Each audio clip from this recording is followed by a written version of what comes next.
East Texas, summer, 2026. A 1993 Ford F-250 XLT 7.3-liter IDI diesel, 312,000 miles, 19,750 on the sticker. The current buyer drove up from Houston. The one before him came from Louisiana. Someone in Arkansas put $500 down over the phone without ever seeing it.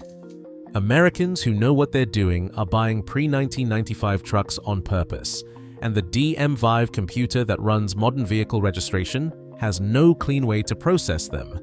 What does a 30-year-old pickup offer that a brand new one can't? And why is the government the last institution in America to figure it out? $19,750.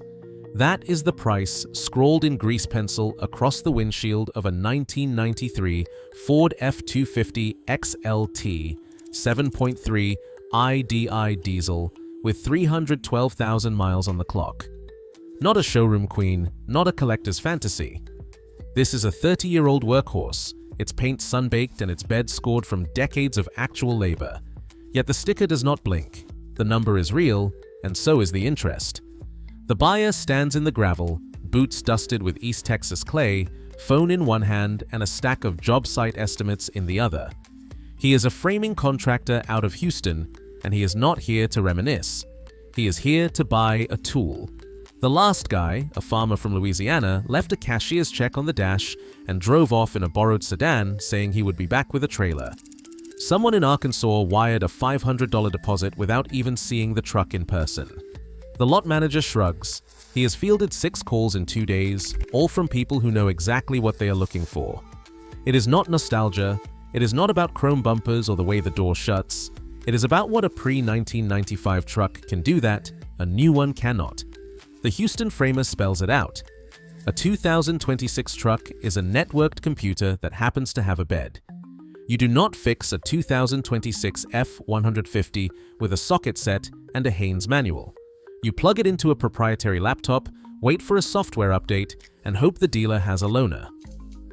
But a 1993 F-250, if the injector pump stumbles, you pull the cover, set the timing with a dial indicator, and drive it home. If the starter dies, it is 2 bolts and a half hour under the truck. There is no OBD-II port, no emissions module, no digital handshake with the DMV inspection computer. That is why the price is what it is. The sticker is not a fluke. Hagerty's truck and SUV index puts the average clean, high-mileage 1993 to 1995 diesel pickup above $19,000, and rust-free examples from the Southwest command even more. Dealers in Houston, Dallas, and Shreveport report that these trucks move faster than late-model trade-ins. The buyers are not hobbyists. They are contractors, farmers, electricians, people who need a truck that can be kept alive with tools, not terminals. For them, a 30-year-old pickup is not an antique. It is an asset that the DMV computer system cannot quite account for, and the market knows it. Model year 1996 stands as the Berlin Wall of American light trucks, a regulatory line drawn in the Federal Register, not on the assembly line. The EPA Final Rule, published August 30th, 1996, under the authority of the 1990 Clean Air Act amendments, made it official. Every new gasoline-powered light-duty truck up to 8,500 pounds gross vehicle weight would carry a standardized 16-pin OBD-II diagnostic port. 1 year later, the same rule applied to diesel pickups. For gasoline, 1996 is the cutoff. For diesel, it is 1997. Everything built before that line was free from the digital leash. The OBD-II port was more than just a connector. It was the handshake between truck and state, a direct line from the engine sensors to the DMV's inspection software. Fault codes, readiness monitors, evaporative emissions all stream through the same plug, ready for a scan tool to read. That single piece of hardware turned every truck built after 1996 into a node on the state's compliance network. Mechanics who once diagnosed by ear and smell now needed laptops and factory passwords. Inspection stations, especially after 2001, phased out tailpipe tests for any vehicle that could talk OBD-II. The scanner became judge and jury. But a 1995 F-250, a 1994 Ram, a Chevy 3500 from the last days before the rule, those trucks do not speak the language. They have no OBD-II port, no emissions module waiting for a handshake. The EPA rule carved out a permanent class of vehicles that inspection computers cannot interrogate. When a pre-1996 truck rolls into an emissions bay, the scanner reports not supported, no OBD present. In states that adopted the federal inspection model, that means the old truck is either routed to a tailpipe test if the equipment still exists, or, more often, exempted entirely under historic plate statutes. Some states require an affidavit confirming the vehicle's age. Others simply let it pass. The result is a regulatory blind spot, a rolling exemption that is baked into the law, not a loophole, but a deliberate boundary. The market knows it. Buyers are not just chasing nostalgia, they are buying operational independence. A pre-1995 truck is field serviceable. A 2026 truck is dealer serviceable. The difference is measured in both dollars and autonomy. The OBD-II mandate, meant to bring order and oversight, instead created a divide that the DMV's computers still cannot bridge. For contractors, farmers, and tradesmen who rely on these machines, that divide is worth every penny of the premium. Pop the hood on a 1993 Dodge Ram with a 5.9-liter Cummins, and the difference is immediate. There is no plastic engine cover, no spiderweb of sensors, just a cast iron block and the steady tick of the Bosch P7100 pump. This is the diesel heartbeat that has kept farm fleets and job site crews in business for decades. Mechanics know these engines by sound and by feel. The P-pump is a mechanical marvel. It controls injection timing with a cam and plunger setup that is pure analog, no engine control unit, no digital veto. If the idle roughens up or the cold start takes too long, the fix is as hands-on as it gets. Pull the timing cover, set a dial gauge, and tweak the pump by fractions of a millimeter. Service manuals spell it out in black and white. The labor cost is under $180 at an independent shop, and the job is done in about an hour. No laptop, no dealer login, no waiting for a software patch to clear a phantom code. High mileage logs tell the rest of the story. There are 500,000-mile Cummins engines out there, original bottom ends, original heads, still hauling cattle trailers or pulling fifth wheels across the plains. Owners share maintenance records like tall tales, oil changes every 5,000 miles, valve adjustments at 100,000, a timing reset at 300,000, and the truck just keeps running. The legendary 7.3 IDI Power Stroke in Fords. Of the same era has a similar reputation. Cast iron block, mechanical fuel system, and a head gasket that shrugs off abuse. Rebuild shops keep core logs showing blocks reconditioned after 400,000 miles and sent back into service. There is a reason these engines are called unkillable. For contractors, ranchers, and independent haulers, this mechanical resilience is not a matter of pride, it is uptime. Every hour the truck spends on the road is an hour not spent waiting for a dealer to clear a sensor fault. If a starter dies on a job site, it is 2 bolts and a crawl under the frame. If the injection pump needs a reset, a dial gauge and steady hands will do the trick. The economics are as plain as the engine bay, fast fixes, cheap parts, and no digital gatekeepers. This is the logic behind the diesel premium. Pre-1995 trucks do not just survive, they pay for themselves in the field, with every mile logged and every repair handled on the owner's terms. A battered Haynes manual, $25 at any parts counter, is all it takes to keep a GM 350 on the road. Flip through its oil-stained pages and you will find every fix mapped out in diagrams, fuel pump, carburetor, distributor, even a head gasket job. No laptop, no subscription fee, no waiting for the dealer's next available slot. The classic small block V8, a staple of Chevy and GMC pickups from the late 80s through 1995, was built for this kind of wrench-in-hand ownership, simplicity baked in. If the starter clicks, it is 2 bolts and a half hour on your back. If the throttle body acts up, A socket set and a new sensor will do. The entire engine can be stripped and rebuilt on a bench with basic tools, no digital gatekeepers, no encrypted modules. This is not just about pride or the pleasure of turning a wrench. It is about money, real recurring savings that add up with every repair skipped at the dealership. The numbers favor the owner who is willing to get their hands dirty. A new fuel pump for a GM 350 runs $65, the labor is free if you do it yourself, and the job is spelled out step by step in that same $25 manual.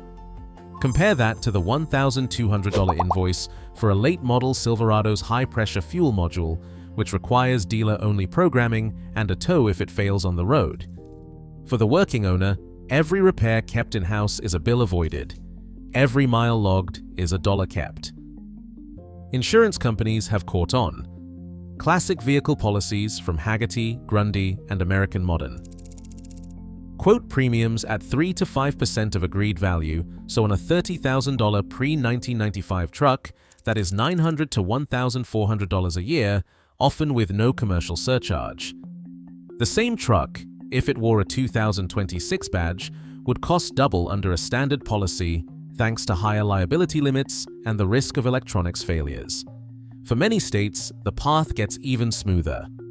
California's legacy license plate program, for example, lets owners of eligible trucks order a reproduction black or blue plate for $50, slotting their rig into a category that is recognized by the DMV and often flagged for lighter inspection.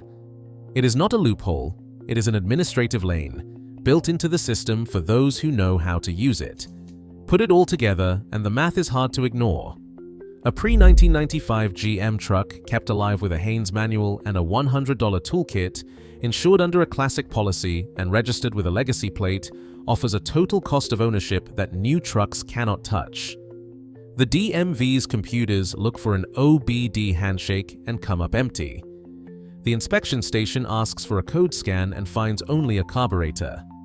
These trucks live in a regulatory blind spot, where repair is measured in hours, not days, and the owner holds all the cards. The next chapter, where the inspection system tries to catch up, will be anything but straightforward. A county emissions tech slides the OBD-II scanner under the dash of a 1994 Chevy, but the tool just blinks, not supported.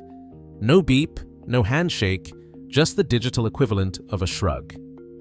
The inspection bay fills with the low hum of frustration. There is no port to read, no stream of fault codes, nothing for the state software to interrogate. The computer expects a 16-pin connector, but all it finds is empty plastic. The tech checks the VIN, double-checks the model year, and then reaches for the paperwork pile. This is where the system stalls. The state inspection protocol, written for a world of digital compliance, has no script for a truck that does not speak its language. Instead, the owner is handed an affidavit, a declaration that the vehicle is pre-1996, exempt from the scan, and eligible for a manual sign-off. The form asks for a signature, a date, and a promise that the truck is what it claims to be. Some states, like Georgia and Virginia, require this every year. Others only ask once. Either way, the process is slow, and the line behind the bay door grows longer with every signature. Meanwhile, the market adapts. Owners who do not want to gamble on a clerk's patience or the inspector's familiarity with old rules turn to a different solution, the Montana LLC. For a few $100s, services like Street Legal Hookup set up a limited liability company in Montana, register the truck under the LLC's name, and issue a Montana plate. No emissions test, no scanner, no affidavit. The process is so streamlined that buyers in Texas, Florida, and New York routinely drive home with out-of-state tags and a clean title. The DM5 in the owner's home state, faced with a Montana registration and no emissions data to verify, often just approves the transfer. The loophole is legal, documented in Montana's own registration guide, and has become a cottage industry for anyone who needs a working truck without the digital leash. For the tech in the inspection bay, It is a daily reminder that the rules were written for a different era. The scanner cannot talk to the truck, the paperwork slows everything down, and the owners, contractors, farmers, utility crews are a step ahead, using the system's own blind spots to keep their machines on the road. The handshake error is not just a technical glitch. It is a signpost for a regulatory gap that the DMV still has not closed, and a payoff for those who saw it coming. Hagerty's truck and SUV index, the closest thing to a Wall Street ticker for old pickups, has tripled since 2010. That is not collector hype. It is the market's calculation on scarcity, durability, and the freedom to sidestep modern regulations. In the past 5 years, rust-free 1993 to 1995 trucks from the Southwest have started commanding a 1.35 times premium over their northern, salted counterparts. A clean frame now outweighs the value of a rebuilt engine. Sellers know it. A rust-free 1994 Dodge Ram or 1993 F-250 is more than rare. It is a loophole on wheels, untraceable by DMV software and immune to most digital oversight. Hagerty's latest chart shows another 12% jump year over year, outpacing the rest of the classic car market. Supply is frozen, no one's building more analog, field-serviceable trucks. Each state that hits the 25-year rolling threshold brings a new wave of buyers, all chasing the same shrinking pool. The moment a 1995 model crosses into historic plate territory, it becomes more than a truck. It is a ticket to regulatory freedom. Policy analysts and market watchers both see the writing on the wall. In February 2026, the EPA issued a right to repair clarification. Manufacturers must share diagnostic data for OBD-II vehicles, but the memo draws a line: pre-1996 trucks are out of scope. No new compliance, no forced retrofits, no digital leash. Independent mechanics cheered, automakers protested. For owners of analog-era trucks, it was a green light to keep fixing and driving, no strings attached. March brought another shift.